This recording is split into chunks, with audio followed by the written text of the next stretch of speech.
Good morning, students. Welcome to our online class. This is your second period and the subject is economics. Students, today I am taking the class through recorded video. Through recorded video, I am taking the class. And I suggest all my students to watch this video carefully and attentively so that they can understand the important concepts which I am going to teach through this video. Students, in the previous class, that means yesterday, we started the topic fiscal reforms, and under which we have studied about the types of taxes. From there, I'll start once again and we'll move to the next topics. So the topic is fiscal reforms. As I told you yesterday, fiscal reforms relate to those reforms which are connected with the revenue and expenditure of the government. All those reforms which are connected, related to the revenue and expenditure of the government are called fiscal reforms. Now, tax reforms also comes under fiscal reforms.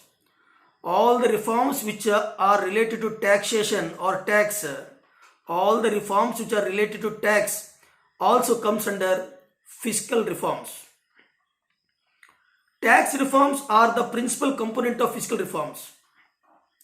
Tax components, or I can say tax reforms, are the principal component of fiscal reforms. Dash are the principal component of fiscal reforms, tax reforms.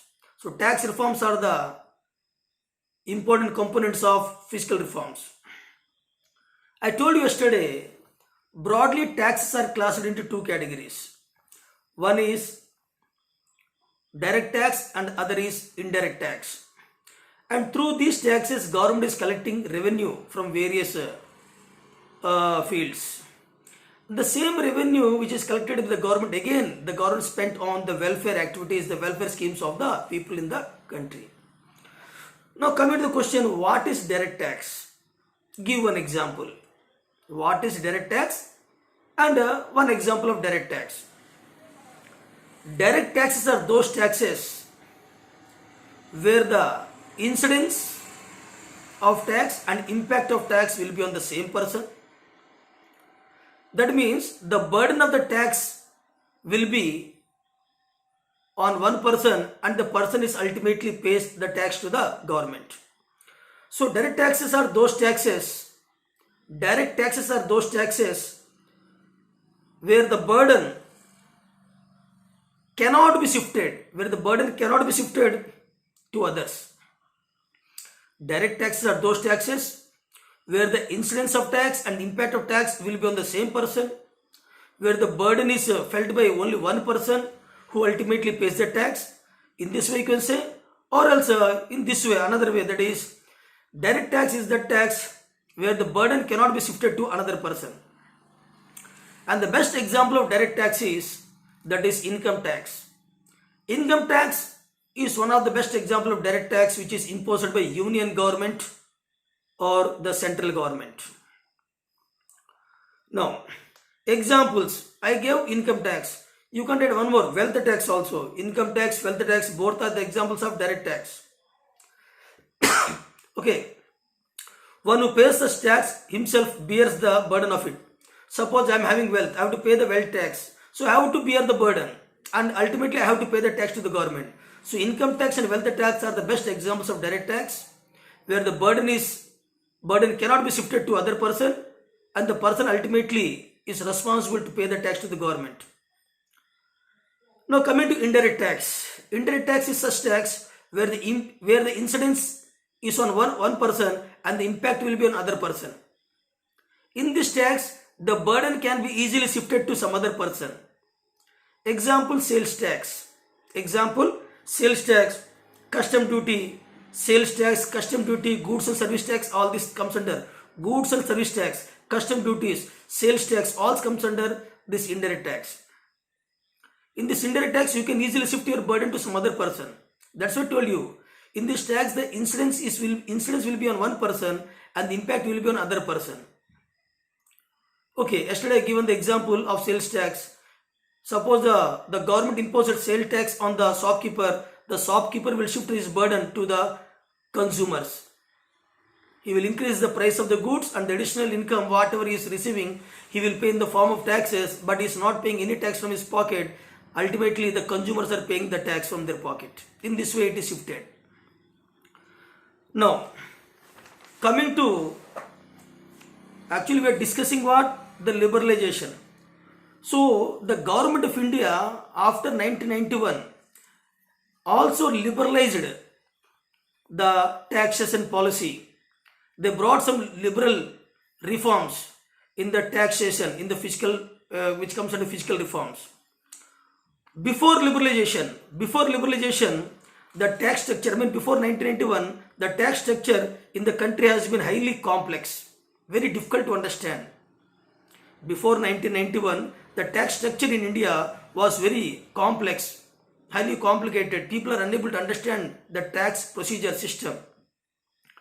And as a result, they are evading the tax. Not paying the tax. Evading means what? Not paying the tax to the government. And government is getting a lot of losses when the public is not paying the tax, when the public is evading the tax, escaping from tax. Fearing of heavy burden of taxation. Fearing of heavy burden of taxation, people would often evade taxes. Generally, why people evade taxes? People will evade taxes because of fearing of heavy burden of taxation. So because of the fear of heavy burden of taxation, the people generally evade of tax, and due to this evade of taxation by the people towards government, the government may not get sufficient revenue through taxes, and the government cannot carry out the welfare activities on the people, or government cannot run easily.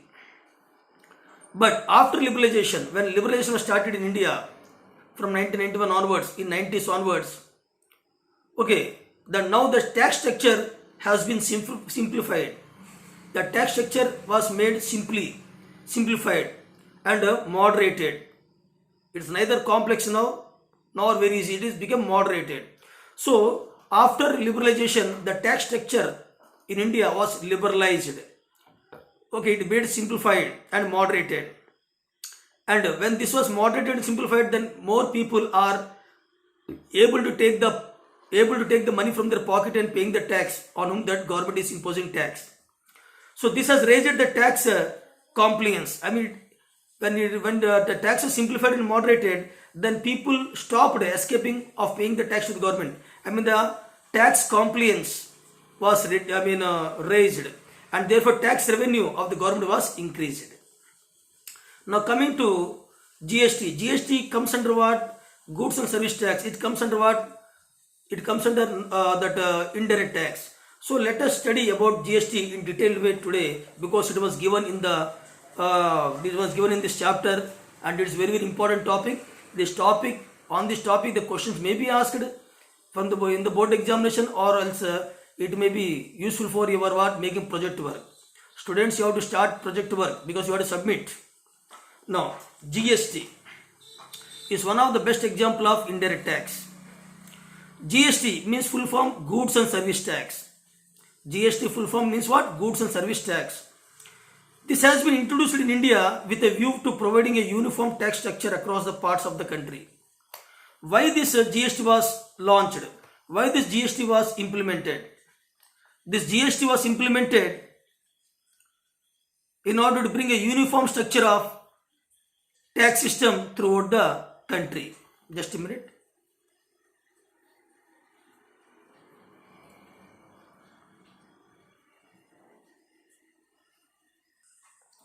So GST means goods and service tax. This has been introduced in India with a motive, with a view to provide a uniform tax structure, across all parts of the country. It is a tax in the place of all taxes on goods and services. I mean, all the goods and service taxes are combined into one. That is called GST. I repeat once again. GST stands for Goods and Service Tax. It has been introduced in India with a view, with a motive to providing a uniform tax structure, across all parts of the country. It is one tax in the place of all the taxes on goods and services. And it is a uniform tax across all the states of the country. I mean, same tax throughout the country. One uniform tax. This goods and service tax will be same throughout the country. Thus, GST carries the slogan of one tax, one nation. What is the slogan of GST? One tax, one nation, or one nation, one tax. That is the slogan of GST. Not only one nation, one tax, or one tax, one nation, but also one market. One tax, one nation, one market. One tax, one nation, one market. One tax, one nation, one market is the slogan of GST. GST is expected to generate additional tax. When it was launched, it was expected that it will provide additional in revenue to the government. When this GST was launched, it was hoped that this GST will bring additional revenue to the government. So GST is expected to generate additional tax revenue for the government. Increased tax compliance. It will also help in what? Increasing tax compliance means what? Increasing tax compliance means what? Reducing tax evade. Increasing tax compliance here means reducing the evasion of tax and reducing tax evasion. Yes. Now, what is the basic structure of GST? Let us discuss. What is the basic structure of GST? So, these goods and services, goods and services have been classified into different categories. You all know. Different types of goods and different types of services are there. So, goods and services have been classified into different categories. Each category of goods carry a specific rate of taxation. I repeat once again. Goods and services have been classified into different categories. Goods and services have been classified into different categories. Each category of goods carries a specific rate of taxation. Each category of goods, carries a specific rate of taxation. And there is a category of goods which are tax exempt. There are some goods on which there is no tax. So what is said here? And there is a category of goods. There is some category of goods which is tax exempted. On them there is no tax. Considering the needs and the means of poor section of the society.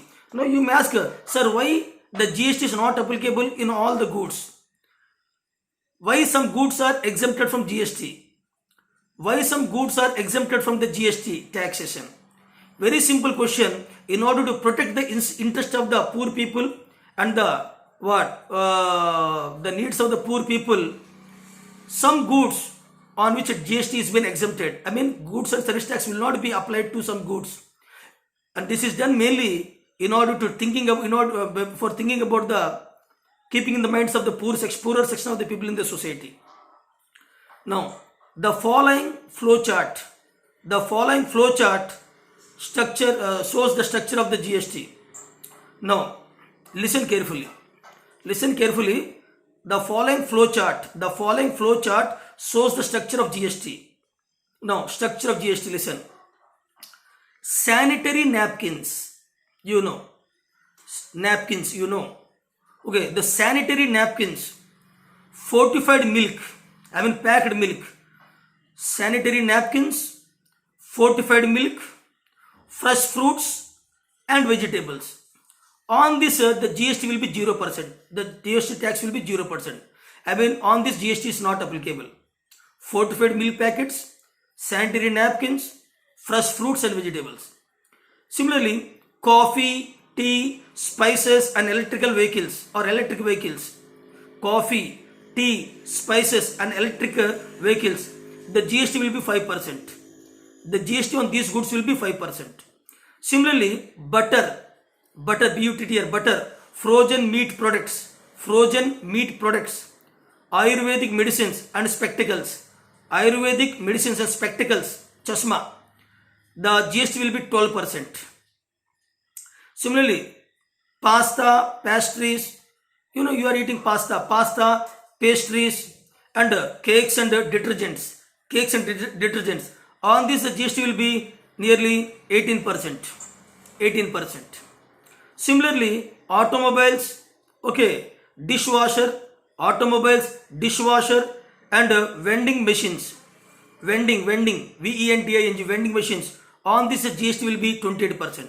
So that means on some goods the GST will be less, in some goods the GST will be more, in some goods there is no GST. I mean those goods are exempted from GST. So in this way there will be GST texture, structure of GST. Now what are the characteristics of GST? What are the characteristics of GST? Listen students, very important. What are the characteristics of GST? Number one, there are three typical characteristics of GST, and students must be noted this one. There are three typical characteristics of GST which the students of economics must be noted. Number one, GST is levied on each stage of value addition. Number one, GST is levied. Levied means what? Imposed. Here levied means what? Imposed. GST is levied at each stage of value addition. GST is levied at each stage of value addition. Second one, GST focuses on the supply of goods. GST always focuses on the supply of goods rather than their production. GST mainly focus on what? Supply of goods, not on production of goods. GST mainly focuses on the supply of goods rather than the production of goods. Tax is levied as and when goods are supplied. Whenever the goods are supplied from one place to another, whenever goods are being supplied from one place to another, then GST will be levied on them. Okay. Next one. Third important point, that is GST paid by the producer. GST paid by the producers on the purchase of inputs. I repeat, whenever a producer is paying the GST while purchasing the inputs, that is the thing I am telling. GST paid by the producer on the purchase of inputs is allowed to be adjusted. By the producers in their payment of GST proceeds to the government. I repeat once again. GST is paid by the producers whenever they are purchasing some inputs which are needed in the process of production.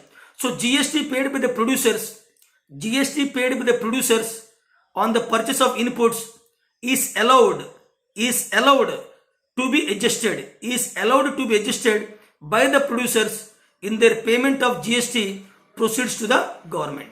So these are the three important typical characteristics of GST. Now coming to what are the merits of GST. Let us discuss what are the merits of GST. What are the benefits of GST? Okay, I can say first one. See, earlier there are so many taxes were there on goods and services. When they are transported from one place to another, number of taxes are added. Different states are adding different types of taxes, and the tax system was very complicated. But with the introduction of GST, the tax system became a simple one. We brought all the taxes into one single tax, that is GST, and today same tax is applicable throughout the country. One tax, one nation, one market.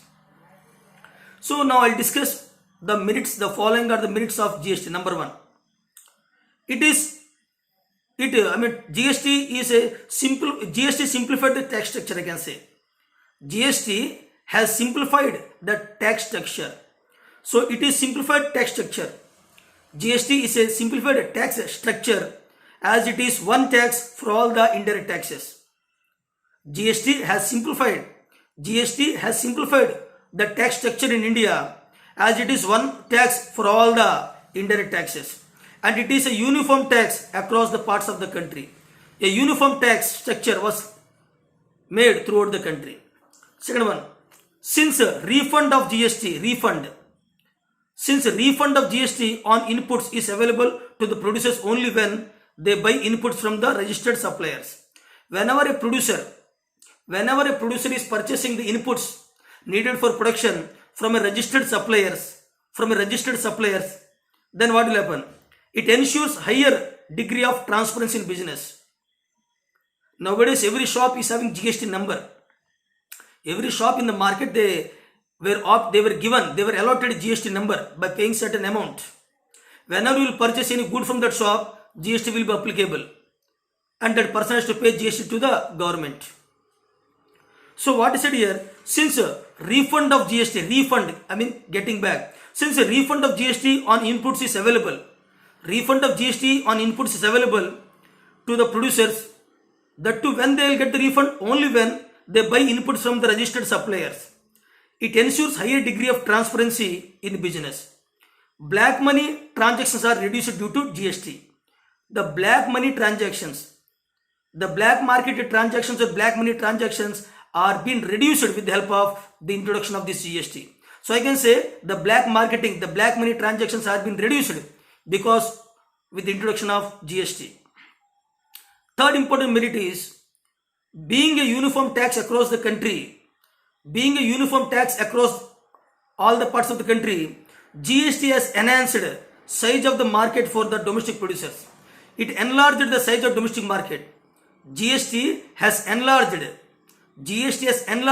the size of domestic market. I repeat, being a uniform tax across all parts of the country. GST is a uniform tax across all the parts of the country. Hence, GST has enhanced the size of market for the domestic producers. Now, this is the merits. Now, at the same time, you have to go for the demerits also. So, what are the demerits? Now, listen. Some problems and demerits that are coming in the implementation of GST. Some problems and tendering problems and demerits of GST I am telling now. So, what are the problems that come across while we are calculating the GST? Number one. See, any new concept. Your GST is a new concept for us. So, any new concept always suffers from some teething problem. Whenever some new thing was implemented in the country, initially there will be some troubles. The troubles are necessary to come. Then only we can solve that problem completely. So, whenever any new concept is introduced, it always suffers from some teething problems when it comes to what? Implementation part. So, in the case of GST also the same thing happened. When the GST was introduced first, initially there were some problems. People opposed because they have not understood what really GST is. They have not understood the merits of GST. Simply, they resisted, they opposed the implementation of GST. There is a strong opposition towards the implementation of GST. So, whenever any new concept is introduced, so there will be some teething problems in its implementation. So, with the case of GST also it was happened. Initially, people resisted, opposed the GST. The teething problems of GST are often highlighted as it demerits. So, whatever problems that came in the implementation part of GST, those problems are considered as what? Demerits of GST. Whatever teething problems that come in the implementation of GST, those teething problems are termed as what? Demerits of GST. Two observations are notable in this context. First, demerit. Listen. GST is yet to cover all goods produced in the country. I told you, GST gave exemption to some of the goods. There are some of the goods on sanitary napkins, I told you, fresh vegetables, fresh fruits, where GST is not there. So, what people are telling, GST is yet to cover all the goods produced in the country. Since there are several other goods are left, which are not comes under what, which have till not yet comes under what? GST. So, people are telling there are several other goods are there in the country which have yet to come under what? GST. Electricity generation. Listen. Electricity generation, alcohol, petrol and diesel are some notable products out of the ambit of GST. They are not under what? GST. Alcohol, petrol, diesel and also what? Electricity generation. These goods are not yet brought under the control of GST. Next one. GST rates across different goods I repeat, GST rates across different goods and services are still not finally settled. I mean, people says the GST was implemented in all some goods and some goods are not implemented. Some goods are exempted from GST, but some people says that GST rates across different goods and services are still not finalized or not finally settled. I mean, the rate of tax on goods and service by GST is not yet finally mentioned. I mean, there are some goods where the GST was not finally fixed the rate of tax. So GST rates across different goods and services are still not finally settled. And to that extent, uncertainty looms in the economy. As a result, there is uncertainty in the economy. This uncertainty hampers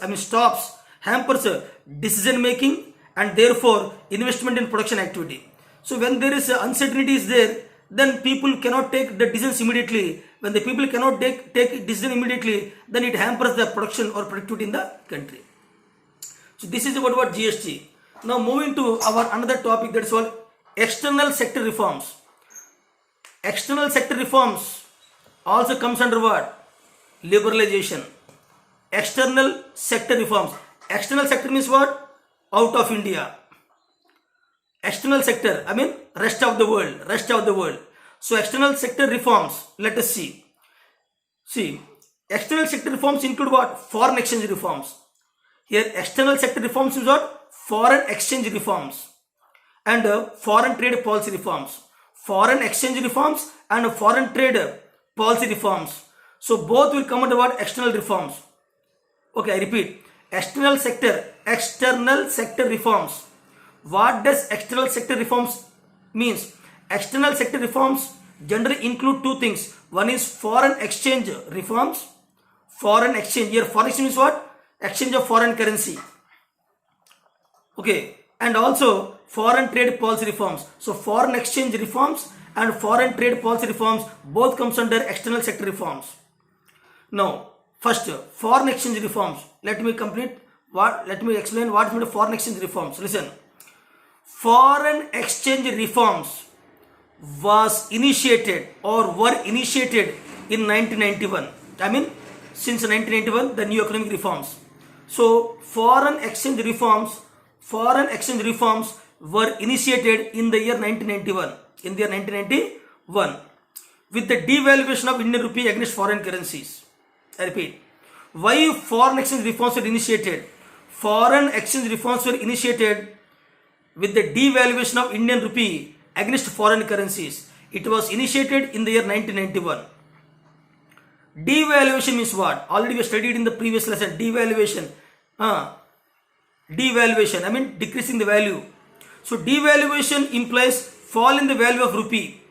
A devaluation of currency means what? Fall in the value of Indian rupee or any currency. Devaluation, I mean reducing the value. Devaluation means not reducing the value. So devaluation implies a fall in the value of rupee. Okay, when compared with what? US dollars or British pounds. We can compare with British pounds or US dollars. When you compare with US dollars and British pounds, if the value of Indian rupee decreases, that is called devaluation of Indian currency. Now, that implies that a US dollar or British pound can be exchanged for more rupees than before. I mean, suppose Indian rupee value is decreased. For example, see, one US dollar is equal to 40 rupees. Say for example 40 rupees or 63 rupees. Example I'm telling. Actually every day the US dollars and the ratio of Indian rupees always changes. Depends upon the demand of the market. It is not constant. The ratio between Indian rupee and US dollars always changes. Say for example earlier, by giving 63 Indian rupees, we are getting 1 US dollar. Earlier, by giving 63 Indian rupees, we are getting 1 US dollar. Suppose the value of Indian rupees decreased, then you have to pay more Indian rupees to get 1 US dollar. Isn't it? Like this. So what is said here? Implying that a US dollar or British pound can be exchanged for more Indian rupees than before. Or implying that a US dollar or British pound can buy more goods in the Indian market. This increased, the devaluation. This increased the supply of foreign currency into the Indian economy. This increased the supply of foreign currency into the Indian economy by way of higher exports of the domestic goods and services. Now, I'll explain again what is meant devaluation. Listen, devaluation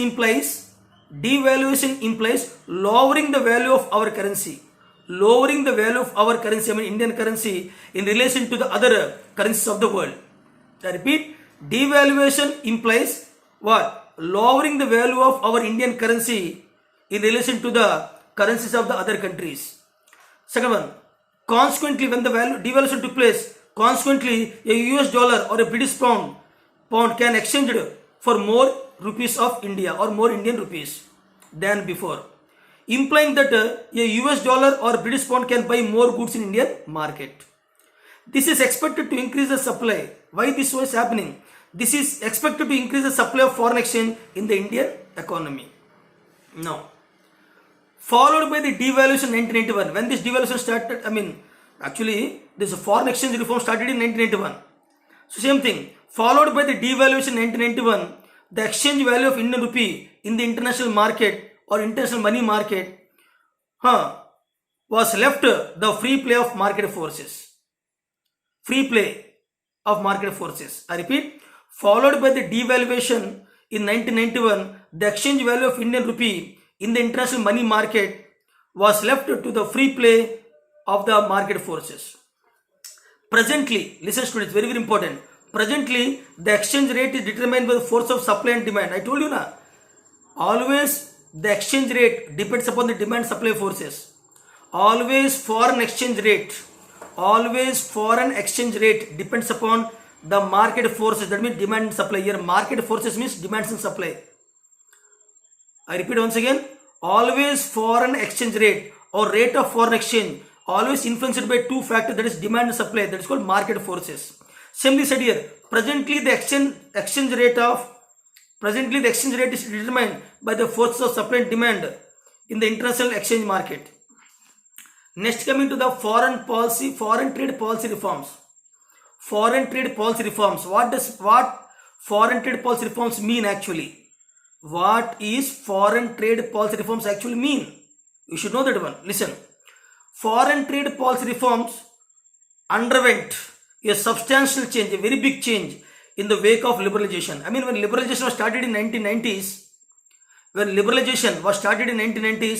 then the foreign trade policy also underwent a lot of change. On account of liberalization, I can say, on account of liberalization, the foreign trade policy also underwent a change. On account of liberalization, with the beginning of liberalization in Indian economy, the foreign trade policy also underwent a very big change. Tariff restrictions. Earlier there was tariff restrictions were there. We kept restrictions on imports. We kept restrictions on imports made by other countries. Earlier we did tariff restrictions. But when liberalization started, we have removed all the tariff restrictions. We encouraged free trade. See, tariff restrictions have been considerably moderate. Earlier, the tariff restrictions are very strict. We are not allowing any foreign goods into Indian market. Strict restrictions were there on foreign imports. But with the introduction of liberalization, the tariff restrictions were moderated. Made easy. We are allowing some of the foreign goods. Today in Indian markets on the roadsides, we are getting all foreign goods. So tariff restrictions have been considerably moderated on account of liberalization, rather withdrawn from many items on the export import. The government of India withdrawn some of the tariff restrictions which earlier it kept on exports and imports. Instead of policy of protection to the domestic industry, now there is the policy of survival of the fittest. Those who can export, those who can import more, people are exporting more, people importing more, they only can survive in the international market. So earlier what was the policy? Our government always, earlier we kept tariff restrictions. Why? Earlier we kept tariff restrictions in order to protect the interest of the native producers, domestic producers or Indian markets. But today it was changed because on account of liberalization, we have withdrawn our tariff restrictions on exports and imports.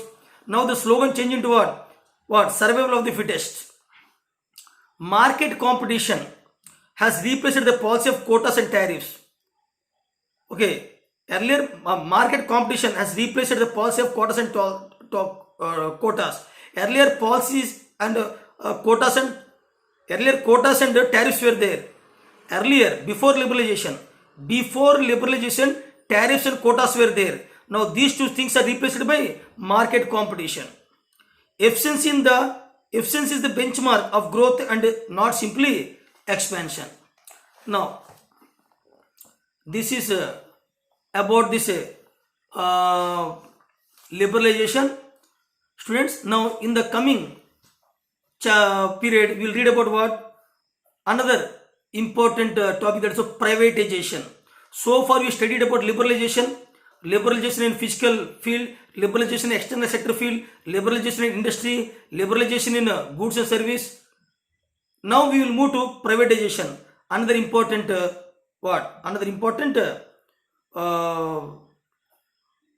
topic. After privatization, we will go for what? Globalization. Okay, I hope you have understood the topics which I taught you today. I suggest my students to read the textbook once again for better understanding of the concepts. Okay students, thank you, take care.